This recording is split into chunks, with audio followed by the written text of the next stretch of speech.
ತಲೆಗೆ ಕ್ಲೀನಾಗಿ oil massage ಮಾಡ್ಕೊಳ್ಳೋಣ, ಎಣ್ಣೆ ಹಚ್ಕೊಳ್ಳೋಣ ಅಂತ ಬಂದಿದ್ದೀನಿ. ನಿಮಗೆ ಅನ್ಸ್ಬೋದು ಏನೋ ಕುರಿ ಮೇಕೆ ಥರ ತಿಂತಾ ಇದ್ದಾರಲ್ಲಪ್ಪ ಹಸಿ ಕರ್ಬೇವಿನ ಸೊಪ್ಪು ಅಂತ ಅನ್ಸ್ಬೋದು. ಫೇಸ್ಬುಕ್ಕಲ್ಲಿ ಅವಳದೊಂದು ಫೋಟೋ ನೋಡಿ ಹಂಗೆ ಶಾಕ್ ಆಗೋಯ್ತು. ನಿಜ ಫ್ರೆಂಡ್ಸ್, ಎಷ್ಟು ಸಣ್ಣಕ್ಕಾಗೋಗ್ಬಿಟ್ಲು ಅಂದರೆ ದಿನ ತಿಂತಾ ಇದ್ದಂಥ ಕರ್ಬೇವಿನ ಸೊಪ್ಪು ಹೆಂಗೆ ಇದು ಯಾವ ಸೊಪ್ಪಲ್ಲಿ ತುಂಬ ಕಹಿ ಇರುತ್ತೋ ಅದು ತುಂಬಾ ಒಳ್ಳೇದು ಆರೋಗ್ಯಕ್ಕೆ. ಇದು ನನ್ನ ಹಸ್ಬೆಂಡ್ಗೆ ಹೇಳಿಲ್ಲ ಈ ಸೀಕ್ರೆಟ್. ನನ್ನ ಹಸ್ಬೆಂಡು ಕೂಡ ಸಣ್ಣ ಆಗಬೇಕು ಅಂತಿದ್ದಾರೆ. ಬುಡಕ್ಕೆ ಹಚ್ಕೊಬೇಕು ನಾವು, ಕೂದಲಿಗೆಲ್ಲ ಎಣ್ಣೆ ಹಚ್ಕೊಳ್ಳೋದು. ಫಸ್ಟ್ ಈ ಮರುಭೂಮಿಗೆ ನೀರು ಹಾಕಿದ್ರೆ ಆ ಮಣ್ಣು ಹೆಂಗೆ ಫಲವತ್ತವಾಗಿ ಇಲ್ಲಾಂದ್ರೆ ನಾನು ಶಾಂಪೂನ ಉಳಿಸಿ ಉದ್ಧಾರ ಆಗ್ತಾಯಿದ್ದೆ. ಮದುವೆಗಿಂತ ಮುಂಚೆ PCOD ಬಂದಾಗ ನಾನು ಸಣ್ಣ ಆಗಬೇಕು ಅಂತ ಅಂದ್ಕೊಂಡು ಡಿಸೈಡ್ ಆದಮೇಲೆ ಕರೆಕ್ಟಾಗಿ 1 ತಿಂಗಳಿಗೆ ನಾನು ಫುಲ್ಲು ಸಣ್ಣ ಆಗ್ಬಿಟ್ಟಿದ್ದೆ. ನನ್ನ ಫ್ರೆಂಡ್ ಎಷ್ಟೋ ಜನ ಕೂದಲಿಲ್ಲ ಅಂತ ಅಂದ್ಬಿಟ್ಟು ಒದ್ದಾಡ್ತಿರ್ತಾರೆ, ಅಳ್ತಿರ್ತಾರೆ, ದಿನ ಲಬ ಅಂತ ಹೊಡ್ಕೊತಾರೆ. ಮಗು ತಾಯಿ ನೋಡಿ ನಗುತ್ತಲ್ವಾ, ಆ ಟೈಮಲ್ಲಿ ಕೂದಲು ಉದುರುತ್ತೆ ತಾಯಿಗೆ ಅಂತ ಹೇಳ್ತಾರೆ. ಏನಮ್ಮ ಇಷ್ಟು ಕೂದಲು ಉದುರುತ್ತಾ ಇದೆ ನಿನಗೆ ಅಂತ. ಅಂದರೆ ನಾನು ಇಲ್ಲಿ ಇಟ್ಕೊಬೇಕು ಇರಬೇಕು.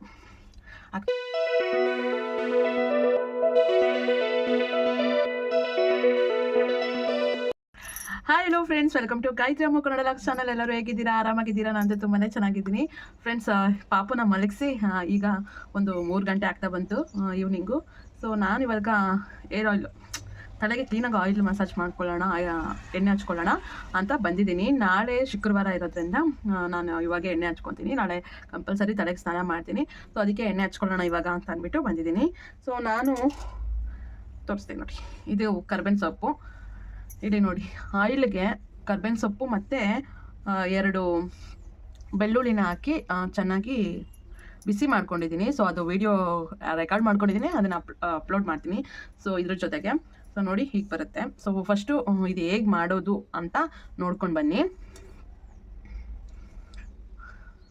ಹಾಗೆ ಫ್ರೆಂಡ್ಸ್, ಇನ್ನೂ ಯಾರಾದರೂ ನನ್ನ ಚಾನಲ್ನ ಸಬ್ಸ್ಕ್ರೈಬ್ ಆಗಿಲ್ಲ ಅಂದರೆ ದಯವಿಟ್ಟು ನನ್ನ ಚಾನಲ್ಗೆ ಸಬ್ಸ್ಕ್ರೈಬ್ ಆಗಿ ವಿಡಿಯೋ ಪೂರ್ತಿ ನೋಡಿ. ಇಷ್ಟ ಆದರೆ ಲೈಕ್ ಮಾಡಿ, ಕಮೆಂಟ್ ಮಾಡಿ, ಶೇರ್ ಮಾಡಿ. ಸೊ ಬನ್ನಿ ಫ್ರೆಂಡ್ಸ್, ಇದು ಹೇಗೆ ಮಾಡೋದು ಅಂತ ನೋಡಿರಂತೆ. ಸೊ ನೋಡ್ಕೊಂಡು ಬನ್ನಿ ಇದು ಹೇಗೆ ಮಾಡೋದು ಅಂತ. ನಾನು ಕ್ಲಿಯರಾಗಿ ನಿಮಗೆ ತೋರಿಸ್ತೀನಿ ಹೇಗೆ ಮಾಡೋದು ಅಂತ. ಫ್ರೆಂಡ್ಸ್, ಇವಾಗ ನಾನು ಒಂದು ಸ್ಟೀಲ್ ಪಾತ್ರೆ ತೊಗೊಂಡಿದ್ದೀನಿ. ಈ ಪಾತ್ರೆಯಲ್ಲಿ ನಾನು ಒಂಚೂರು ಎಣ್ಣೆ ಕಾಯಿಸ್ಕೊತಾ ಇದ್ದೀನಿ. ಸೊ ಇವಾಗ ನೋಡಿ, ಪ್ಯೂರ್ ಕೋಕೋನಟ್ ಆಯಿಲ್ ನಾನು ಈ ಬಟ್ಲಲ್ಲಿ ಹಾಕ್ಕೊಂಡು ನಾನು ಬಿಸಿ ಮಾಡ್ಕೊತಾ ಇದ್ದೀನಿ. ಇದು ಸ್ಟೀಲ್ ಪಾತ್ರೆ ಆಗಿರೋದ್ರಿಂದ ಬೇಗ ಬಿಸಿ ಆಗಿಬಿಡುತ್ತೆ. ಸೊ ಉರಿ ಕಡಿಮೆ ಇಟ್ಕೊಂಡು ನಾನು ಇದಕ್ಕೆ ಕರ್ಬೇವಿನ ಸೊಪ್ಪು ಎಲೆಗಳು ಮತ್ತು 2 ಬೆಳ್ಳುಳ್ಳಿನ ಹಾಕಿದ್ದೀನಿ. ಸೊ 1 ಸ್ಪೂನ್ ತೊಗೊಂಡು ಚೆನ್ನಾಗಿ ಕಲಿಸ್ಕೊಬೇಕು. ಆಮೇಲೆ ಆಫ್ ಮಾಡಿದ್ದೀನಿ. ಇವಾಗ ನೋಡಿ ರೆಡಿಯಾಗಿದೆ. ಸೊ ಒಂದು ಸ್ವಲ್ಪ ಬಿಸಿ ಇದೆ, ಒಂದು ಸ್ವಲ್ಪ ಆರಲಿ, ಆಮೇಲೆ ಹಚ್ಕೊತೀನಿ. ಈಗ ನೋಡಿ, ನಾನು ಕರ್ಬೇವಿನ ಸೊಪ್ಪು ತಂದಿದ್ದೀನಿ. ಈ ಕರ್ಬೇವಿನ ಸೊಪ್ಪು ಯಾಕಪ್ಪ ತಂದಿದ್ದೀನಿ ಅಂತಂದರೆ, ಈ ಕರ್ಬೇವಿನ ಸೊಪ್ಪನ್ನ ಇವಾಗ ತಿನ್ನೋಣ, ಹಸಿ ಕರ್ಬೇವಿನ ಸೊಪ್ಪು ತಿನ್ನೋಣ ಅಂತ ತಂದಿದ್ದೀನಿ. ಸೊ ಫಸ್ಟು ತಿಂತೀನಿ. ನೀವು ಹಸಿ ಕರ್ಬೇವಿನ ಸೊಪ್ಪು ಯಾವಾಗಾದರೂ ತಿಂದಿದ್ದೀರಾ ಅಂತ ನನಗೆ ಕಮೆಂಟ್ ಮಾಡಿ. ನಾನು 2-3 ಸರಿ ತಿಂದಿದ್ದೀನಿ. ಸ್ವಲ್ಪ ಕಹಿ ಇರುತ್ತೆ, ಅದು ಕೂಡ ಕ್ಲೀನಾಗಿ ವಾಶ್ ಮಾಡಿಕೊಂಡು ಇವಾಗ ತಿಂತಾಯಿದ್ದೀನಿ. ನಿಮಗೆ ಅನಿಸ್ಬೋದು ಏನೋ ಕುರಿ ಮೇಕೆ ಥರ ತಿಂತಾ ಇದ್ದಾರಲ್ಲಪ್ಪ ಹಸಿ ಕರ್ಬೇವಿನ ಸೊಪ್ಪು ಅಂತ ಅನಿಸ್ಬೋದು. ಬಟ್ ಇದ್ರ ಬೆನಿಫಿಟ್ ಏನಿದೆ ಅಂತ ನಾನು ಹೇಳ್ತೀನಿ. ಒಂದು ಸರಿ ಏನಾಯ್ತು ಗೊತ್ತಾ, ನನ್ನ ಸ್ಕೂಲ್ ಮೇಟು ತುಂಬ ದಪ್ಪ ಇದ್ಲವಳು. ಹೆಂಗೆ ಅಂದರೆ, ಅವಳು ತಿನ್ನಲಿಲ್ಲ ಅಂದರೂ ಅಷ್ಟೇ, ತಿಂದರೂ ಅಷ್ಟೇ, ಡೇ ಬೈ ಡೇ ಅವಳು ವೆಯ್ಟ್ ಜಾಸ್ತಿನೇ ಆಗ್ತಾಯಿತ್ತು, ದಪ್ಪನೇ ಆಗ್ತಾಯಿದ್ಲು. ಸೊ ನಾನು ಅಷ್ಟೇ ಸಣ್ಣ ಆಗಲ್ಲ ಅಂತ ಅಂದ್ಕೊಂಡು ಅವಳು ಇದ್ಬಿಟ್ಲು.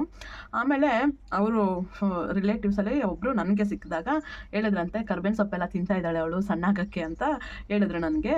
ಸೊ ಹೌದಾ, ನನ್ನ ಫ್ರೆಂಡ್ ಕರ್ಬೇವಿನ ಸೊಪ್ಪೆಲ್ಲ ತಿಂತಾ ಇದ್ದಾಳ, ಅಯ್ಯೋ ಏನೋ ಪಾಪ ಇಷ್ಟೇ ಕಷ್ಟಪಟ್ಟರು ಅವಳು ಸಣ್ಣ ಆಗಲಿಲ್ಲ ಅಂತ ನಾನು ಅಂದ್ಕೊಂಡೆ. ಬಟ್ ಆಮೇಲೆ ಫೇಸ್ಬುಕ್ಕಲ್ಲಿ ಅವಳದೊಂದು ಫೋಟೋ ನೋಡಿ ಹಂಗೆ ಶಾಕ್ ಆಗೋಯ್ತು. ನಿಜ ಫ್ರೆಂಡ್ಸ್, ಎಷ್ಟು ಸಣ್ಣಕ್ಕಾಗೋಗ್ಬಿಟ್ಲು ಅಂದರೆ ತೀರಾ ನಾನೇ ಸಣ್ಣ ಅಂದರೆ ನನಗಿಂತ ಸಣ್ಣ ಆಗ್ಬಿಟ್ಲು. ನೋಡೋಕ್ಕೂ ಅಷ್ಟೇ ಎಷ್ಟು ಚೆನ್ನಾಗಿ ಕಾಣ್ತಾ ಇದ್ಲು. ಏನಪ್ಪ ಎಷ್ಟು ದಪ್ಪ ಇದ್ದವಳು, ಅದು ಹೆಂಗಪ್ಪ ಸಣ್ಣ ಆಗೋಗ್ಬಿಟ್ಲು ಅಂತ ಅಂದಾಗ ಅವಾಗ ನನಗೆ ನೆನಪಾಯಿತು, ಕರ್ಬೇವಿನ ಸೊಪ್ಪು ಅವಳು ದಿನ ತಿಂತಾ ಇದ್ಲಂತ ಕರ್ಬೇವಿನ ಸೊಪ್ಪು. ಹೆಂಗೆ ನಿಜ ಹೇಳ್ಬೇಕಂದ್ರೆ, ಬರೀ ಹಸಿದೆ ತಿಂತಾಳು. ಇವಾಗ ನಾನು ಹೆಂಗೆ ತಿಂತಾ ಇದ್ದೀನಿ ಹಂಗೆ ತಿಂತಾ ಇದ್ದಂತೆ. ಸೊ ನಾನು ಕೇಳಿದೆ, ಏನು ದಿನ ಕರ್ಬೇವಿನ ಸೊಪ್ಪು ತಿಂತಾ ಇದ್ದಂತೆ, ಅದಕ್ಕೆ ಸಣ್ಣ ಅಂತ ಕೇಳಿದೆ. ಸೊ ಅವಳು ಎದ್ಕೊಂಡು ಕರ್ಬೇವಿನ ಸೊಪ್ಪು ತಿಂತಾಯಿದ್ದೆ, ಸ್ವಲ್ಪ ಡಯಟ್ ಮಾಡ್ತಾಯಿದ್ದೆ, ಎಕ್ಸಸೈಸ್ ಎಲ್ಲ ಮಾಡ್ತಾಯಿದ್ದೆ, ನಾನು ಜಾಸ್ತಿ ಕೇರ್ ಮಾಡಿದೆ ನನ್ನ ಬಾಡಿ ಮೇಲೆ. ಸೊ ಅದಕ್ಕೆ ನಾನು ಇವಾಗ ಸಣ್ಣ ಆಗಿದ್ದೀನಿ ಅಂತ ಹೇಳಿದ್ರು. ಆಮೇಲೆ ಜಾಸ್ತಿ ಕರ್ಬೇವಿನ ಸೊಪ್ಪು ತಿನ್ನು, ಬೊಜ್ಜೆಲ್ಲ ಕರಗುತ್ತೆ ಅಂತ ಅವಳು ಹೇಳಿದ್ರು. ಆಮೇಲೆ ನಾನು ಕೂಡ ಹೋಗಿ ಗೂಗಲಲ್ಲೆಲ್ಲ ಸರ್ಚ್ ಮಾಡಿದೆ ಕರ್ಬೇವಿನ ಸೊಪ್ಪು ಬೆನಿಫಿಟ್ ಏನಿದೆ ಅಂತ. ಸೊ ಕರ್ಬೇವಿನ ಸೊಪ್ಪು ತಿನ್ನೋದ್ರಿಂದ ಅಫ್ಕೋರ್ಸ್ ನಾನು ಹೇಳಿರೋ ಥರ ಬೊಜ್ಜಂತೂ ಬೇಗ ಕಡಿಮೆ ಆಗುತ್ತೆ. 1 ವಾರದಲ್ಲಿ 1-2 ವಾರದಲ್ಲಿ ಬೊಜ್ಜು. ದಿನ ಕರ್ಬೇವಿನ ಸೊಪ್ಪು 1 ಕಡ್ಡಿ ಸಾಕು, 1 ಕಡ್ಡಿ ಕರ್ಬೇವಿನ ಸೊಪ್ಪು ತಿನ್ನೋದ್ರಿಂದ ಬೊಜ್ಜು ಕಡಿಮೆ ಆಗುತ್ತೆ. ಅದಾದಮೇಲೆ ಈ ಕಣ್ಣು ಗುಡ್ಡ ಇದೆಯಲ್ಲ, ಅದು ಕ್ಲಿಯರಾಗಿ ಚೆನ್ನಾಗಿ ಕಾಣಿಸುತ್ತೆ. ಮತ್ತು ತಲೆ ಕೂದಲು ಅಷ್ಟೇ ಚೆನ್ನಾಗಿ ಬೆಳೆಯುತ್ತೆ. ಕಪ್ಪುಗೆ ಚೆನ್ನಾಗಿ ಬೆಳೆಯುತ್ತೆ ಕೂದಲು, ಸ್ಟ್ರಾಂಗಾಗೂ ಇರುತ್ತೆ. ಉದ್ದ ಕೂದಲು ಬೇಕು ಅನ್ನೋರಿಗೆ, ಏರ್ ಸ್ಟ್ರಾಂಗ್ ಆಗಿರಬೇಕು, ಚೆನ್ನಾಗಿರ್ಬೇಕು ಅನ್ನೋರಿಗೆ ಕರ್ಬೇವಿನ ಸೊಪ್ಪು ತಿನ್ಬೋದು. ಇಲ್ಲಾಂದ್ರೆ ನಾನು ತೋರಿಸಿದ್ನಲ್ಲ ಈ ಥರನೂ ಮಾಡಿಕೊಂಡು ದಿನ ಆಯಿಲ್ ಕೂಡ ಹಚ್ಕೊಬೋದು. ನಿಜವಾಗ್ಲೂ ತುಂಬ ಬೆನಿಫಿಟ್ ಇದೆ ಕರ್ಬೇವಿನ ಸೊಪ್ಪು ತಿನ್ನೋದ್ರಿಂದ. ಆಮೇಲೆ ಡೈಜೆಷನ್ ಎಲ್ಲ ಚೆನ್ನಾಗಾಗುತ್ತೆ. ಆಮೇಲೆ ಇದು ಸ್ವಲ್ಪ ಕಹಿ ಅಂಶ, ಯಾವ ಸೊಪ್ಪಲ್ಲಿ ತುಂಬ ಕಹಿ ಇರುತ್ತೋ ಅದು ತುಂಬಾ ಒಳ್ಳೇದು ಆರೋಗ್ಯಕ್ಕೆ. ಎಷ್ಟು ಒಳ್ಳೆದು ಈ ಬೇವಿನ ಸೊಪ್ಪು ಅವೆಲ್ಲ ತುಂಬ ಆರೋಗ್ಯಕ್ಕೆ ಒಳ್ಳೆಯದು. ಅದನ್ನೆಲ್ಲ ತೊಗೊಂಡು ತಿನ್ನೋದ್ರಿಂದ ನಮ್ಮ ಹೆಲ್ತ್ಗೆ ಎಷ್ಟೋ ಒಳ್ಳೆಯದು. ನಮ್ಮ ಏನಾದರೂ ಕಲ್ಮಶ ಅಂಥದ್ದು ಏನಾದರೂ ಇತ್ತು ಬಾಡಿಯಲ್ಲಿ ಅಂತಂದರೆ ಎಲ್ಲನೂ ಹೊರ್ಟೋಗುತ್ತೆ. ಅದಕ್ಕೆ ಅಲ್ವಾ ಯುಗಾದಿ ಹಬ್ಬಕ್ಕೆಲ್ಲ ಬೇವು ಬೆಲ್ಲ ಕೊಡೋದು. ಸೊ ಏನೇ ಆಗಲಿ, ಏನೇ ತ್ಯಾಜ್ಯ ಏನೇ ಇದ್ರೂ ದೇಹದಲ್ಲಿ ಹೊರಗಡೆ ಬಂದ್ಬಿಡುತ್ತೆ. ಕರ್ಬೇವಿನ ಸೊಪ್ಪು ಅಷ್ಟೇ ನೋಡಿ, ತುಂಬಾ ಒಳ್ಳೆಯದು. ಸೊ ಅದಕ್ಕೆ ನಾನು ಇನ್ಮೇಲೆ ಸಣ್ಣ ಆಗ್ಬೇಕಂತಿದ್ದೀನಲ್ಲ, ಅದಕ್ಕೆ ಇನ್ಮೇಲೆ ಕರ್ಬೇವಿನ ಸೊಪ್ಪು ತಿನ್ನೋಣ ಅಂತ ಅಂದ್ಕೊಂಡಿದ್ದೀನಿ. ಸೊ ತಿಂತಾ ಇದ್ದೀನಿ, ತುಂಬ ಒಳ್ಳೆಯದು. ನೀವು ತಿನ್ನಿ, ನಿಮ್ಗೊಂದು ವಾರ ಟ್ರೈ ಮಾಡಿ, ನಿಮಗೆ ಇದ್ರ ಬೆನಿಫಿಟ್ಸ್ ಗೊತ್ತಾಗುತ್ತೆ. ಸೊ ಕಣ್ಣು ಚೆನ್ನಾಗಿ ಕಾಣಿಸ್ಬೇಕು, ತಲೆ ಕೂದಲು ಚೆನ್ನಾಗಿ ಬೆಳಿಬೇಕು, ಕಪ್ಪಾಗಿರಬೇಕು, ತಲೆ ಕೂದಲು ಪೂರ್ತಿ ಬಿಳಿ ಕೂದಲೇ ಬರಬಾರ್ದು ಅನ್ನೋಂಗಿದ್ರೆ ಈ ಕರ್ಬೇವಿನ ಸೊಪ್ಪು ತಿನ್ನಬೇಕು. ಮತ್ತು ಬೊಜ್ಜು ಕರಗಿ ಬೇಗ ಸಣ್ಣ ಆಗಬೇಕು ಅಂದರೆ ಈ ಕರ್ಬೇವಿನ ಸೊಪ್ಪು ತಿನ್ನಬೇಕು. ಸೊ ಅದಕ್ಕೆ ನಾನು ತಿನ್ನೋಣ ಅಂತಿದ್ದೀನಿ. ಇದು ನನ್ನ ಹಸ್ಬೆಂಡ್ಗೆ ಹೇಳಿಲ್ಲ ಈ ಸೀಕ್ರೆಟ್. ನನ್ನ ಹಸ್ಬೆಂಡು ಕೂಡ ಸಣ್ಣ ಆಗಬೇಕು ಅಂತಿದ್ದಾರೆ, ಬಟ್ ಅವ್ರಿಗೂ ಹೇಳಿಲ್ಲ. ಇವತ್ತು ಅವರು ಸಿಟಿಗೆ ಹೋಗಿದ್ದಾರೆ. ಈ ಟೀ ಶರ್ಟು ಅಷ್ಟೇ ನನ್ನ ಹಸ್ಬೆಂಡೆ, ಸುಮ್ಮನೆ ಅವ್ರನ್ನ ಮಿಸ್ ಮಾಡ್ಕೊತಾ ಇದ್ದೆ, ನೆನಪಾಗ್ತಾಯಿದ್ರು, ಅದಕ್ಕೆ ಈ ಟೀ ಶರ್ಟ್ ಹಾಕ್ಕೊಂಡಿದ್ದೀನಿ. ಸೊ ಇವಾಗ ಆಯಿಲು ಇದು ಇದಾಗ್ಬಿಡುತ್ತೆ, ಆರೋಗ್ಬಿಡುತ್ತೆ. ಸ್ವಲ್ಪ ಉಗುರು ಬೆಚ್ಚಗಿದ್ದಾಗೇ ಆಯಿಲ್ನ ಚೆನ್ನಾಗಿ ಅಪ್ಲೈ ಮಾಡ್ಕೊಬೇಕು. ಇವಾಗ ಕೂದಲಿಗೆಲ್ಲ ಅಪ್ಲೈ ಮಾಡ್ಕೊತೀನಿ. ನನ್ನ ಕೂದಲು ಬೇಗ ಸಿಕ್ಕಾಗ್ಬಿಡುತ್ತೆ, ನಾನು ಜಾಸ್ತಿ ಬಿಡ್ತೀನಿ ಜಡೆ ಹಾಕ್ಕೊಂಡಿರೋ ಕೂದಲನ್ನ, ಅದಕ್ಕೆ ಬೇಗ ಸಿಕ್ಕಾಗ್ಬಿಡುತ್ತೆ. ಸೊ ಅದಕ್ಕೆ ಕ್ಲೀನಾಗಿ ಎಣ್ಣೆ ಎಲ್ಲ ಚೆನ್ನಾಗಿ ಹಚ್ಕೊಂಡು, ಇದು ಜಾಸ್ತಿ ಒಂದೊಂದ್ಸರಿ ಬ್ರೈಟ್ನೆಸ್ ಜಾಸ್ತಿ ಆಗುತ್ತೆ, ಒಂದೊಂದ್ಸರಿ ಇದಾಗುತ್ತೆ. ಓಕೆ, ಹೆಂಗೋ ಬರಲಿ ಬಿಡಿ.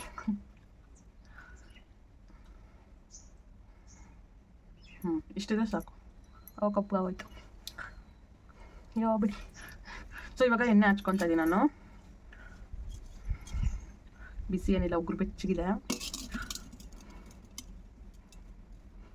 ಬುಡಕ್ಕೆ ಹಚ್ಕೊಬೇಕು ನಾವು, ಕೂದಲಿಗೆಲ್ಲ ಎಣ್ಣೆ ಹಚ್ಕೊಳ್ಳೋದು ಫಸ್ಟು ಬುಡಕ್ಕೆ ಹಚ್ಕೊಬೇಕು, ಆಮೇಲೆ ಲೈಟಾಗಿ ಕೂದಲಿಗೆಲ್ಲ ಹಚ್ಕೊಂಡ್ರೆ ಆಯಿತು. ಸೊ ನಿಮಗೆಲ್ಲ ಇಲ್ಲೆಲ್ಲ ಹಣೆ ಎಲ್ಲ ಬರೀ ಬೋರ್ಡ್ ಆಗಿದೆ ಇಲ್ಲೆಲ್ಲ ಅಂತ ಅನ್ಸಿದ್ರೆ ಅಲ್ಲೆಲ್ಲ ಜಾಸ್ತಿ ಆಯಿಲ್ ಹಚ್ಕೊಬೇಕು. ಆವಾಗ ಏನಾಗುತ್ತೆ ಅಂತಂದರೆ ಕೂದಲು ಬೆಳೆಯೋಕ್ಕೆ ಸ್ಟಾರ್ಟ್ ಆಗುತ್ತೆ.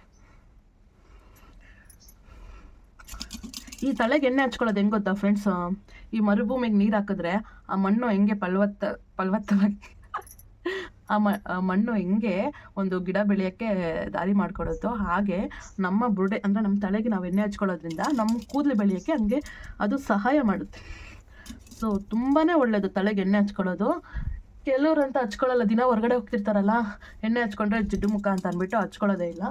ಸೊ ಹೊರಗಡೆ ಹೋಗೋಂಥವ್ರು ಏನು ಮಾಡಬೇಕಂದ್ರೆ, ಸಂಡೇ ಯಾವಾಗಾದರೂ ಮನೇಲಿ ಇರ್ತೀರಲ್ಲ, ಆ ಟೈಮಲ್ಲಿ ಎಣ್ಣೆ ಹಚ್ಕೊಂಡು ನೆಕ್ಸ್ಟ್ ಡೇ ಸ್ನಾನ ಮಾಡ್ಕೊಂಬಿಡ್ಬೇಕಿಲ್ಲ, ಅವತ್ತೇ ಮಾಡ್ಕೊಬೋದು. ಇಲ್ಲ ನಂಗೆ ಟೈಮ್ ಇಲ್ಲ ಅನ್ನೋರು ಇದನ್ನ ಹಚ್ಕೊಂಡು ಅರ್ಧ ಗಂಟೆ ಆದಮೇಲೆ ಸ್ನಾನ ಮಾಡ್ಕೊಬೋದು. ಆಯಿಲ್ ಮಾತ್ರ ಚೆನ್ನಾಗಿ ಅಪ್ಲೈ ಮಾಡ್ಕೊಬೇಕು, ತುಂಬ ಒಳ್ಳೆಯದು.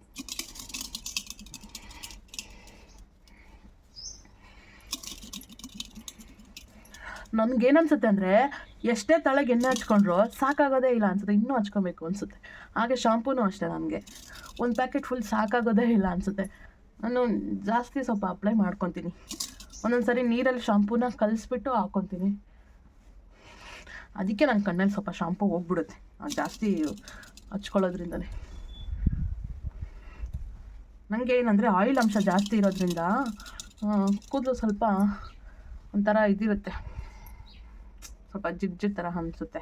ಅದಕ್ಕೆ ನಾನು ಜಾಸ್ತಿ ಶಾಂಪು ಹಾಕ್ಕೊಳ್ಳೋದು. ಇಲ್ಲಾಂದರೆ ನಾನು ಶಾಂಪೂನ ಉಳಿಸಿ ಉದ್ಧಾರ ಆಗ್ತಾಯಿದ್ದೆ. ಇಡ್ಲಿ ಬಿಡಿ, ಏನು ಎಲ್ಲನೂ ಉಳಿಸಿ ಎಲ್ಲಿ ಇಟ್ಟು ಏನು ಮಾಡೋಣ, ಅದೇನೋ ಬಚ್ಚಿಟ್ಟಿದ್ದು ಪರರಿಗೆ ಅನ್ನೋ ಥರ ಆಗ್ಬಿಡುತ್ತೆ. ಏನಿದೆಯೋ ಎಲ್ಲ ಲೈಫಲ್ಲಿ ಏನೇನು ಬೇಕೋ ಎಲ್ಲ ತೊಗೊಬೇಕು, ಚೆನ್ನಾಗಿ ಬದುಕಬೇಕು.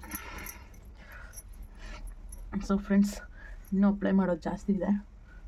ಸೊ ನಾನು ಈ ಕರ್ಬೇವಿನ ಸೊಪ್ಪು ತಿಂತಾಯಿದ್ದೀನಲ್ಲ, ಇದರಿಂದ ಬೆನಿಫಿಟ್ಸ್ ಏನು ಬಂತು, ನನಗೆ ವೆಯ್ಟ್ ಕಡಿಮೆ ಆಗ್ತಿದ್ದೀನ ಇಲ್ಲ ಅನ್ನೋದು ನಾನು ನೆಕ್ಸ್ಟ್ ವೀಕಲ್ಲಿ ಅಪ್ಡೇಟ್ ಮಾಡ್ತಾ ಬಿಡ್ತೀನಿ ನಿಮಗೆ. ಹಾಗೆ ನಾನು ಡಯಟ್ ಪ್ಲ್ಯಾನು ಕೂಡ ಮಾಡ್ಕೊಬೇಕು ಅಂತ ಅಂದ್ಕೊಂಡಿದ್ದೀನಿ. ಸೊ ಯಾರಿಗಾದ್ರೂ ಯೂಸ್ ಆಗ್ಬೋದು, ನಾನು ಶೇರ್ ಮಾಡ್ಕೊತೀನಿ ಏನೆಲ್ಲ ಪ್ಲ್ಯಾನ್ಸ್ ಇದೆ, ಹೇಗೆ ಸಣ್ಣ ಆಗ್ಬೋದು ಅಂತ.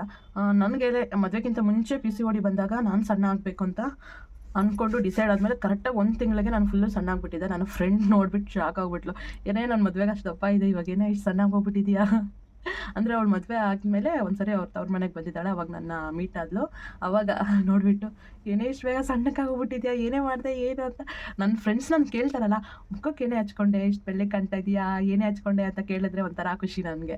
ಈ ಕೂದಲೆಲ್ಲ ಬೆಳೀತಾ ಇದೆ, ಏನೇ ಮಾಡ್ತಿದ್ಯಾ, ಈ ಥರ ನನ್ನ ಕೇಳ್ತಾರಲ್ಲ, ನನಗೆ ಎಷ್ಟು ಖುಷಿ ಆಗುತ್ತೆ ಅಂತಂದರೆ ಫುಲ್ ಖುಷಿ ಆಗುತ್ತೆ.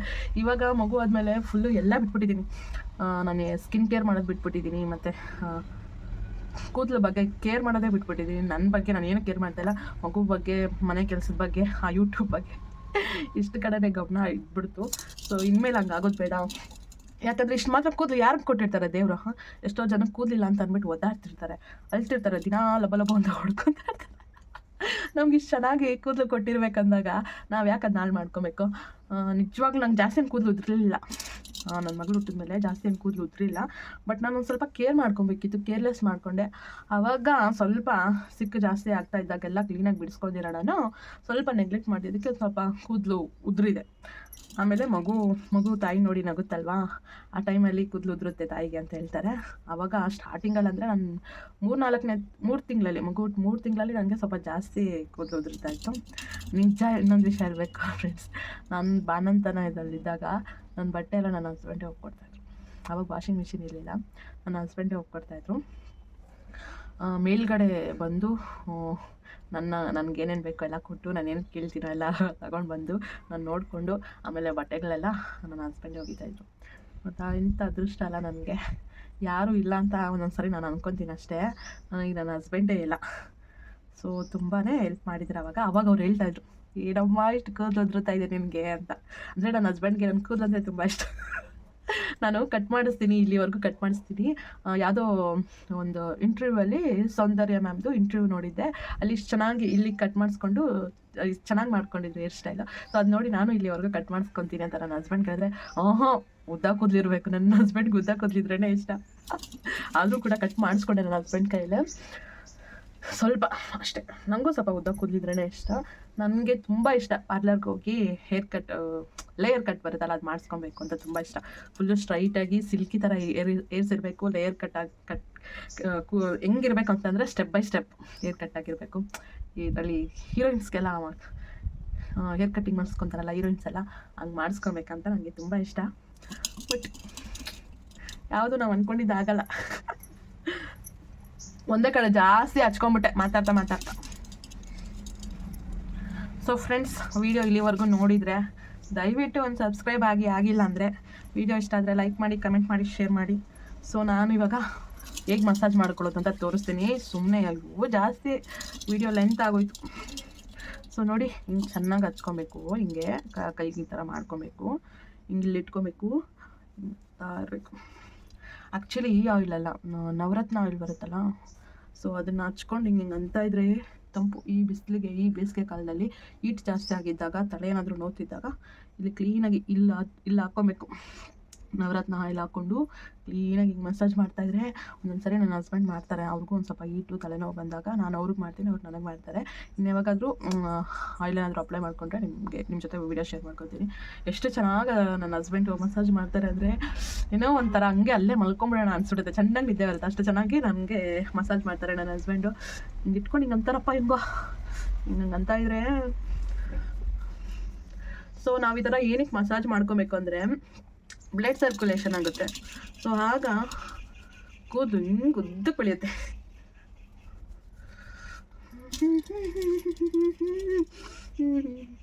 ಆಮೇಲೆ ಸಾಂಗ್ ಆಡ್ತಾ ಇದ್ದೀನಿ, ಆಮೇಲೆ ಇದು ಕಾಪಿರೈಟ್ ಆಗಿಬಿಟ್ರೆ ಕಷ್ಟ. ಮೊನ್ನೆ ಯಾವುದೋ ಹಾಕಿದ್ದೆ ವೀಡಿಯೋ, ಅದಕ್ಕೆ ಕಾಪಿರೈಟ್ ಬಂದುಬಿಡ್ತಾ ಫ್ರೆಂಡ್ಸ್. ವೀಡಿಯೋ ಡಿಲೀಟ್ ಮಾಡೋಕ್ಕೆ ಮನಸ್ಸು ಬರ್ದಿರಾ, ಇವಾಗ ಒಂದು ಹೊಸ ಆಪ್ಷನ್ ಬರುತ್ತೆ. ವೀಡಿಯೋ ಅದು ಮ್ಯೂಸಿಕ್ಕು ಮ್ಯೂಟ್ ಮಾಡ್ಬೋದು, ಇಲ್ಲ ಅಂತಂದರೆ ರೀಪ್ಲೇಸ್ ಬೇರೆ ಯಾವುದಾದ್ರೂ ಮ್ಯೂಸಿಕ್ಕು ಸಾಂಗು ಹಾಕ್ಬೋದು. ಇಲ್ಲ ಅಂತಂದರೆ ಇನ್ನೊಂದು ಆಪ್ಷನ್ ಏನು ಅಂತಂದರೆ ಅದೇ ನಮ್ಮದು ಮಾನಿಟೈಸೇಷನ್ ಆಫ್ ಆಗುತ್ತೆ ಆ ವೀಡಿಯೋಗೆ, ನಾವು ಅದೇ ಸಾಂಗ್ ಇಟ್ಕೊಬೋದು. ಬಟ್ ಏನೂ ಅರ್ನಿಂಗ್ಸ್ ಮಾಡೋಕ್ಕಾಗಲ್ಲ ಆ ವೀಡಿಯೋದು, ಈ ಥರ ಇರುತ್ತೆ. ಅಯ್ಯೋ, ನಮ್ಮ ಮನೇಲಿ ಟಿ ವಿ ಜಾಸ್ತಿ ಹಾಕೋದಾ, ನಾನು ವಾಯ್ಸ್ ಓವರ್ ಕೊಡಲೇಬೇಕು. ಹಂಗೆ ಮಾತಾಡೋಣ ಅಂದರೆ ಟಿ ವಿ ಸೌಂಡ್ ಆಗ್ತಾ ಇರುತ್ತೆ. ಇಲ್ಲ ನನ್ನ ಮಗಳು ಮೊಬೈಲ್ ಇಟ್ಕೊಂಡು ಓಡಾಡ್ತಿರ್ತಾಳೆ, ಅದರಲ್ಲಿ ಸಾಂಗು ಮ್ಯೂಸಿಕ್ಕು ಹಾಕ್ಕೊಂಡು. ಇಲ್ಲ ಅಂದಿದ್ರೆ ನನಗೆ ಹಿಂಗೆ ಮಾತಾಡಿಕೊಂಡು ವೀಡಿಯೋ ಮಾಡೋಕ್ಕೆ ಇಷ್ಟ, ಅಂದರೆ ಡೈರೆಕ್ಟಾಗಿ. ಬಟ್ ಆಗಲ್ವೇ ಮನೇಲಿ. ಸೊ ನನ್ನ ಮಗಳು ಎದ್ಬಿಡ್ತಾಳೆ ಫ್ರೆಂಡ್ಸ್, ಬೇಗ ಹಚ್ಕೊಂಡು ಹೋಗಬೇಕು. ಸೊ ನಾನು ಬಾಚಣಿಗೆ ತಂದಿದ್ದೀನಿ, ಬಟ್ ಇವಾಗಲೇ ನಾನು ತಲೆ ಬಾಚ್ಕೊಳ್ಳಲ್ಲ. ಯಾಕಂತಂದರೆ ಇವಾಗೇ ಬಾಚ್ಕೊಂಡ್ರೆ ಏನಾಗುತ್ತೆ ಅಂದರೆ ನಾನು ಹಚ್ಕೊಂಡಿರೋ ಆಯಿಲೆಲ್ಲ ಬಾಚಣಿಗೆಗೆ ಅರ್ಧ ಹೋಗ್ಬಿಡುತ್ತೆ. ಸೊ ಅದಕ್ಕೆ ಇವಾಗಲೇ ಹಚ್ಕೊಳ್ಳಲ್ಲ, ಒಂದು ಸ್ವಲ್ಪ ಹೊತ್ತು ಬಿಡ್ತೀನಿ. ಆಯಿಲೆಲ್ಲ ಕ್ಲೀನಾಗಿ ತಲೆಯಲ್ಲಿ ಇಳಿಬೇಕು, ಆಗಲೇ ನಾವು ಹಚ್ಕೊಂಡಿರೋ ಆಯಿಲು ನಮಗೆ ವರ್ಕೌಟ್ ಆಗೋದು, ಇಲ್ಲಾಂದರೆ ವೇಸ್ಟ್ ಆಗುತ್ತೆ.